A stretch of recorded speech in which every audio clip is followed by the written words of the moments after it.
다음 주가 마지막이고요. 오늘은 가정이 변화되지 않는 근본적인 이유라는 제목으로 함께 말씀을 나누겠습니다. 제 아내가 책을 추천해 줬는데 불량한 자전거의 여행, 이게 온 가족이 읽기 좋은 책이라고 해요. 그래서 엄마 아빠 자녀들이 같이 읽기 좋은 가장 추천하는 책인데, 이 책 이야기는 6학년 호진이가 있고 엄마 아빠가 있는데, 엄마 아빠가 너무 심하게 싸우는 겁니다. 불화가 심해서 이 호진이가 너무 고민이고, 6학년이니까 꽤 컸죠. 고민이고 씨름이면서 집을 가출합니다. 안 되겠다 하고 집을 가출하고 나와서 삼촌네로 갑니다. 삼촌네로 가서 지내다가 삼촌이 이 자전거 여행을 하는 거예요. 크루가 있고 팀이 있어서 거길 호진이가 같이 합류하게 됩니다. 그래서 이게 집을 나오게 되는 불량한 자전거 여행인데, 거기서 자전거 여행을 하다 보니까 어떤 사람들을 만나냐면 막 세계 일주를 하는 신혼부부도 만나고, 암에서 치유된 사람도 만나고, 여러 사연이 있는 사람들과 11박 12일을 자전거 여행을 하면서 그 안에서의 갈등, 그 안에서의 어려움을 발견하는데, 거기서 자전거 여행을 하면서 이게 풀어지는 거예요. 그걸 경험하면서 이 호진이가 뭐라고 생각했냐면, 아, 이거다. 엄마 아빠가 가족여행을, 여기 이 자전거 여행을 함께 하면 이 갈등이 풀어질 거다라고 생각해요. 그래서 엄마 아빠한테 연락해서, 엄마 아빠, 나는 엄마 아빠랑 이 자전거 크루 여행을 같이 가고 싶다 하는데, 엄마 아빠는 간다고 할까요? 안 가, 이렇게 얘기하는 거예요. 근데 그럼 나도 엄마 아빠 집으로 가지 않겠다 라고 강하게 얘기해요. 그래서 엄마 아빠가 할 수 없이 시간을 내고 돈을 투자해서 이 자전거 크루 여행을 같이 갑니다. 같이 자전거 여행을 하고, 둘은 얘기도 하지 않고 막 이렇게 시간이 흐르는데, 같은 팀하고 전체랑 같이 가요. 근데 잘 해결됐을까요? 잘 해결이 안 돼요. 호진이가 절망합니다. 그래서 이제 돌아가자 하는데, 아니다, 나 안 가겠다. 이번에는 내가 리더가 돼서 엄마랑 아빠랑 셋이서 자전거 여행을 하겠다라고 해요. 고집을 해요. 그래서 셋이서 자전거 여행을 갑니다. 그래서 막 둘이 싸우고 둘이 얘기도 안 하고, 이 갈등이, 호진이는 이 셋이서 자전거 여행을 하면 좋아질 거야 라고 생각해요. 그리고 끝까지 가는데 집이 다 다르니까 불안한 거예요. 그리고 안 좋아지니까 호진이는 깊은 좌절을 경험합니다. 이렇게 해도 안 되네. 제가 이 책 이야기를 왜 하냐면, 우리들은 그래도 대체로 성도님들이 좋은 것 같아요. 네, 다른 외부에서 저한테 연락 오는 교회를 다니는 성도님들이 계속 있는데, 그 교회는 다니지만, 집사 직분이지만 가정 안에서 어렵고 고통스러워하는 부부들이 상담을 신청합니다. 목사님, 어떻게 해야 제 배우자가 바뀌나요? 정말 이렇게 다이렉트로 물어봐요. 목사님, 어떻게 해야 제 배우자가 바뀌나요? 근데 각자가 가정을 지키기 위해 억지로라도 자기 십자가를 지고 열심히 해요. 그러다가 억지로 십자가를 지다가도 마음속은 어떻게 해요? 왜 나만 설거지 해야 돼? 왜 나만 육아해야 돼?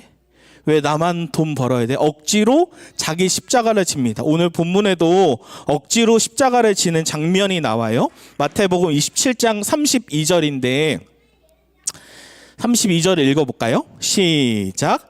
나가다가 시몬이란 구레네 사람을 만나매 그에게 예수의 십자가를 억지로 지워가게 하였더라. 아멘. 이 구레네 사람이 디아스포라 유대인인데, 마태가 의도적으로 마치 얻어맞는 제자처럼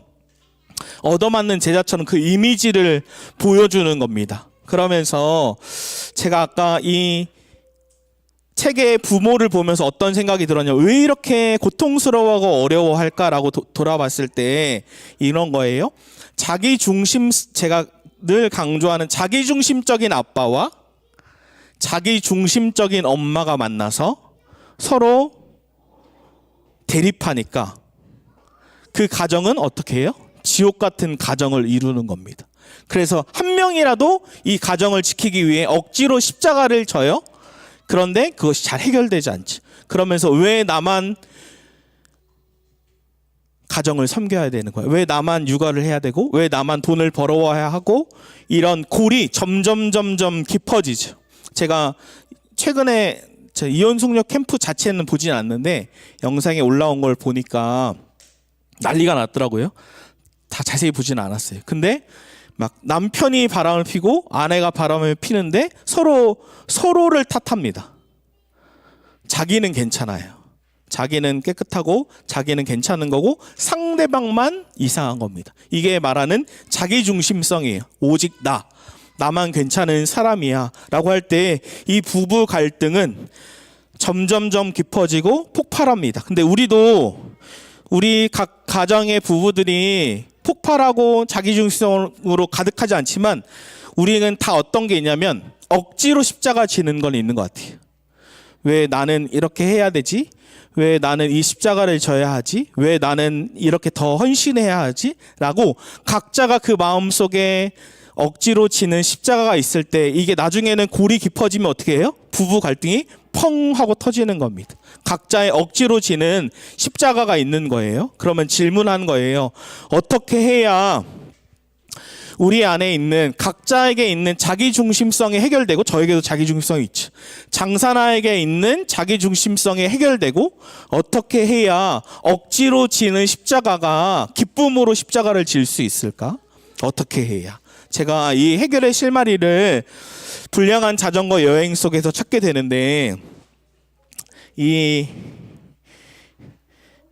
호진이가 자전거 여행을 두 번째로 하면서 아빠랑 엄마랑 셋이서 하면서 이건 해결되겠지 하는데 문제가 해결되지 않으니까 좌절해요. 그러다가 집에 다다를 때에 마지막으로 누굴 만나냐면 한 할머니와 할아버지가 자전거 타는 이 할머니 할아버지는 뒤에 초보 자전거 이렇게 붙여놓고 자전거를 타시는 거예요.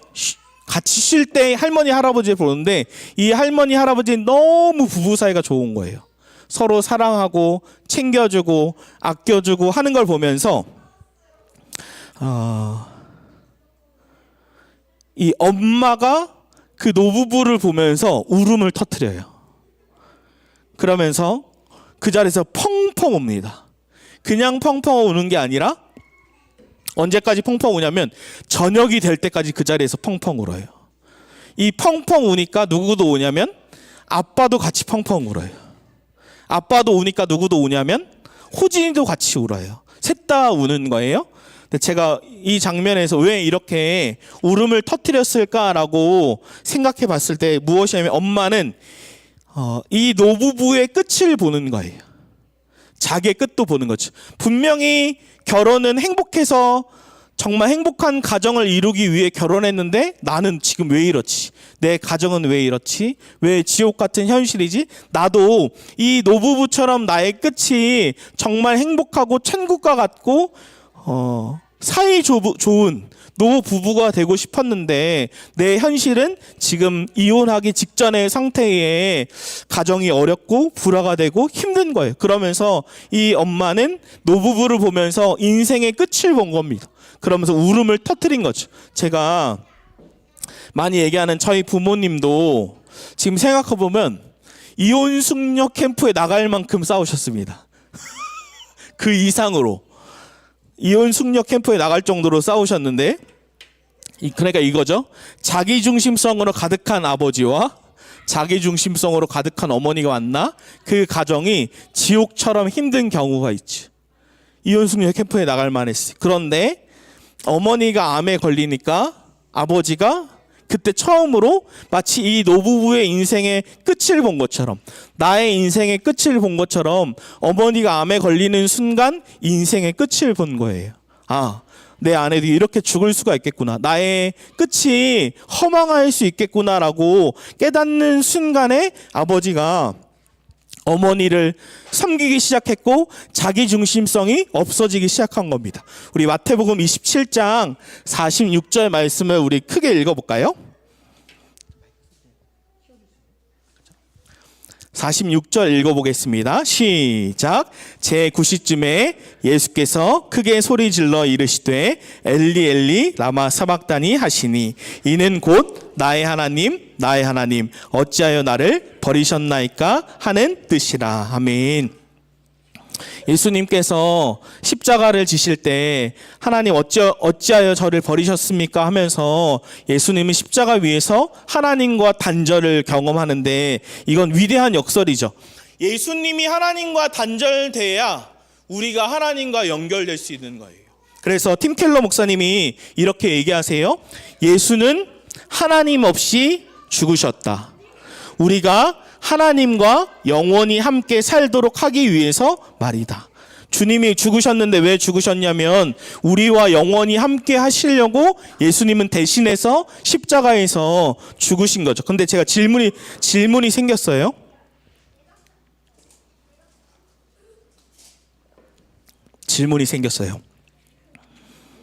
여러분도 이런 질문 해보지 않았나요? 왜 예수를 믿는데 여전히 목회자의 타락이 나오고 왜 예수를 믿는다고 하는데 성도의 가정의 돌봄이 이루어지지 않는가?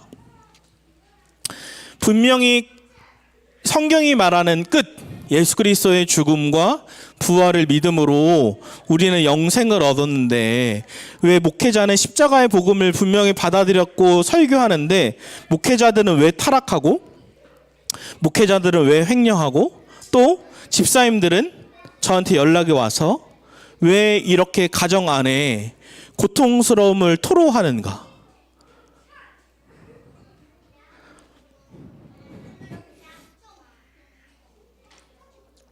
그 이유가 있는데 이유는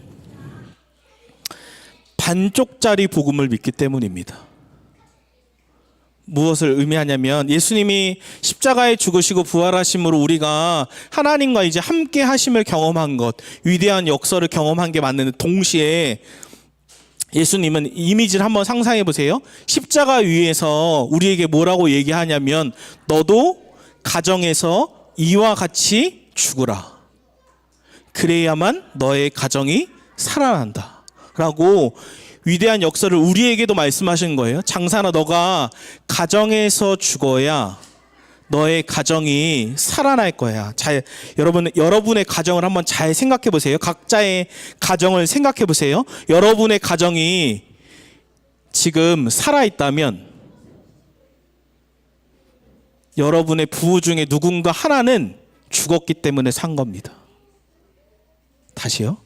여러분의 가정이 지금 살아있다면 부부 중에 둘 다가 죽었거나 그럼 참 천국처럼 행복하겠죠.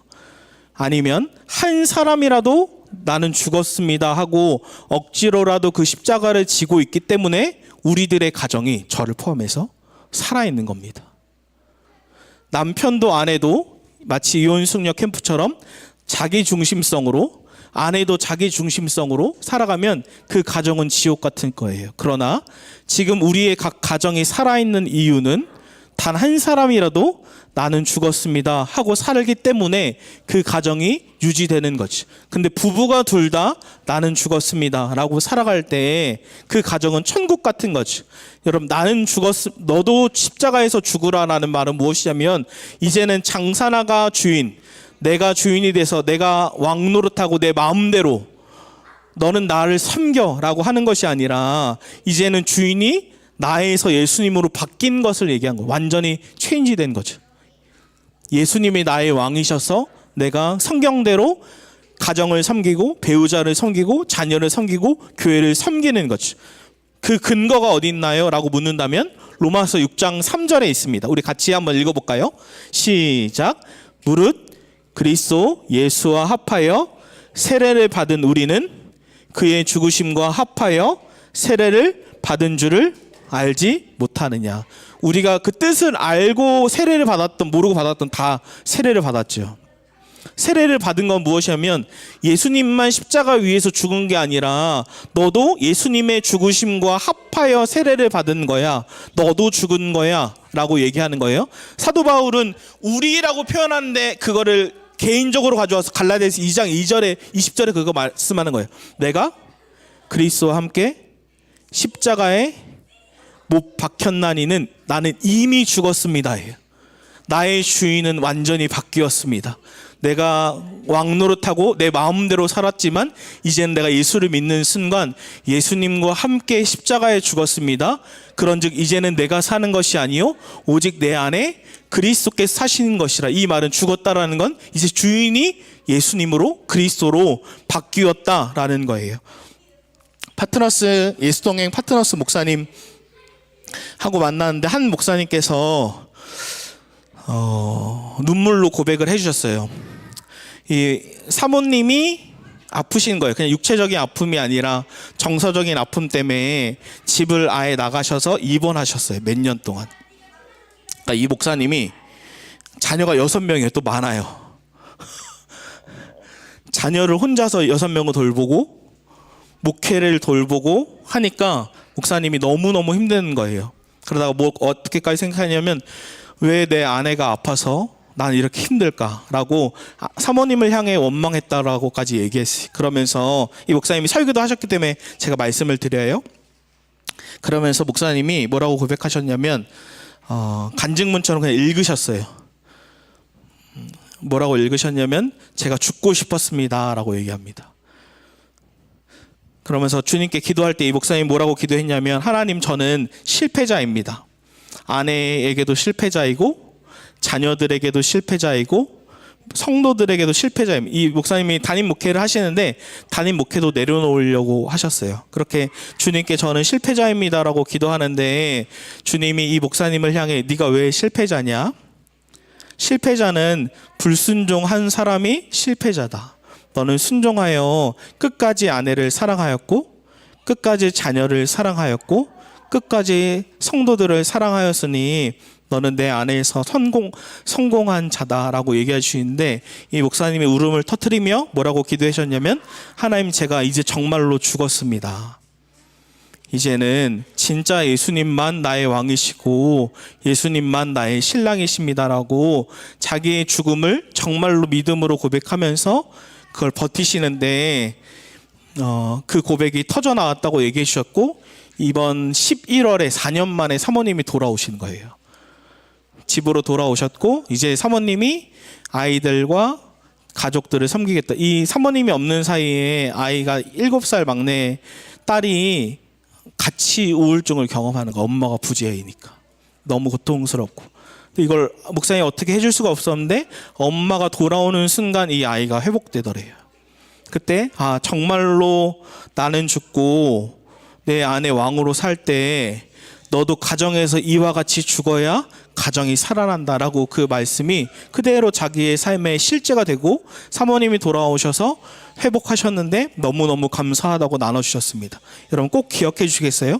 저에게도 맺히는 메시지인데 가정이 변화되지 않는 근본적인 이유는 배우자가 바뀌지 않아서가 아니라 나 자신이 죽지 않았기 때문입니다. 제가 그 성도님들께 목사님 어떻게 해야 배우자가 바뀌나요? 라고 할 때 제가 뭐라고 대답하냐면 배우자가 바뀌려면 이라고 얘기하지 않고 내 자신이 변화돼야 배우자가 바뀝니다 라고 말씀을 드려요. 그럼 답답해 하세요. 어떤 경우냐면 청년들이 저한테 와서 만나자고 해요. 그러면서 고민 상담을 하면서 목사님 교회를 옮겨야 되는데 고민입니다 라고 얘기를 하고 목사님이 바뀌지 않습니다. 교회가 바뀌지 않습니다를 막 토로해요. 그럼 제가 이제 다 들어줍니다. 다 들어주면 어떤 느낌이냐면 교회를 막 바꾸려고 하고 담임 목사님을 막 바꾸려고 해요. 근데 안 돼요. 그래서 제가 물어봐요. 너가 담임 목사님을 바꿀 수 있니? 아니요. 그럼 나는 그 담임 목사님을 바꿀 수 있을까? 아니요. 그래서 제가 뭐라고 얘기했냐면 질문이 잘못됐다. 교회를 옮겨야 될까요? 말아야 될 거가 아니라 내 자신이 어떻게 해야 진짜 깊은 은혜 속에 들어갈 수 있을까요? 라고 질문을 바꿔야 하는데 지금 삶이 제가 물어보니까 1년의 삶에서 언제 매일매일 은혜 가운데 살아가냐 라고 물어봤을 때 1년에 한 번, 수련회 한 번 갔을 때 자기가 열심히 봉사하면서 남들이 은혜를 받으면 조금 회복하는 것 같아요. 그럼 제가 어림도 없다라고 얘기했어요. 왜냐하면 교회를 바꾸려고 제가 청년 때 그 고민을 똑같이 했거든요. 교회를 바꾸려고. 담임 목사님이 어떻게 바뀔 수 있을까? 고민을 똑같이 동일하게 했어요. 근데 제가 해보니까 안 되더라.